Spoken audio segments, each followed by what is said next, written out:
নমস্কাৰ বন্ধু বান্ধৱীসকল, Deepika kitchen and ব্লগছৰ অন্য এটি ৰেচিপি ভিডিঅ'লৈকে আপোনালোক আটাইকে আদৰণি জনালোঁ। আজি আপোনালোকৰ বাবে কোমোৰাৰে মাছৰ মূৰৰ এটি ধুনীয়া ৰেচিপি লৈ আহিলোঁ। আশা কৰোঁ আপোনালোকে ৰেচিপিটো চাই ভাল পাব আৰু যদি ভাল পায় তেন্তে ভিডিঅ'টোত লাইক, কমেণ্ট, শ্বেয়াৰ আৰু চেনেলটো ছাবস্ক্ৰাইব কৰি কাষত থকা বেল আইকনটো প্ৰেছ কৰি অন কৰি ৰাখিব। তেতিয়াহে মোৰ আহিবলগীয়া ভিডিঅ'ৰ ন'টিফিকেশ্যনবোৰ সৰ্বপ্ৰথমে পাব। তেন্তে আহক ৰেচিপিটোৰ মাজলৈ আগবাঢ়ো।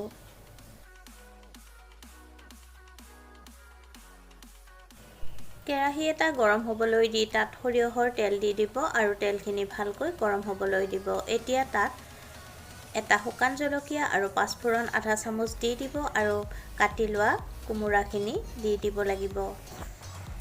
সোৱাদ অনুসৰি নিমখ আৰু হালধি গুড়ি দি দিব আৰু তাৰপিছত 5 মিনিটমান সময় লৰাই ভাজিব লাগিব। গেছৰ জুই কমত ৰাখিব।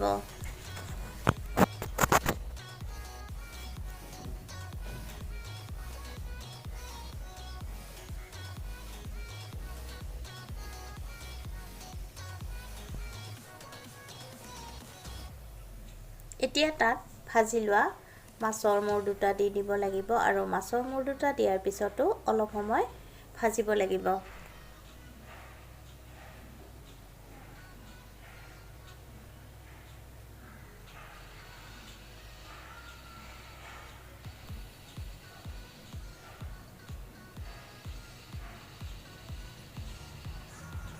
এতিয়া অলপ পানী দি দিব আৰু তাৰপিছত ভালকৈ মিহলাই অলপমান উতলাব লাগিব।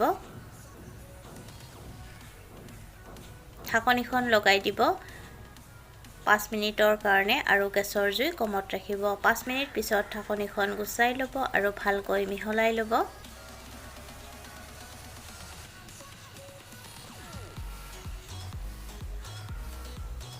এতিয়া তাত জিৰা গুড়ি আধা চামুচ আৰু জালুকৰ গুড়ি অলপমান দি দিব লাগিব আৰু তাৰপিছত ভালকৈ মিহলাই ল'ব লাগিব আৰু 2 মিনিটমান সময় মছলাখিনি দিয়াৰ পিছত উতলাব লাগিব আৰু তাৰপিছত গেছৰ জুই নুমুৱাই দিব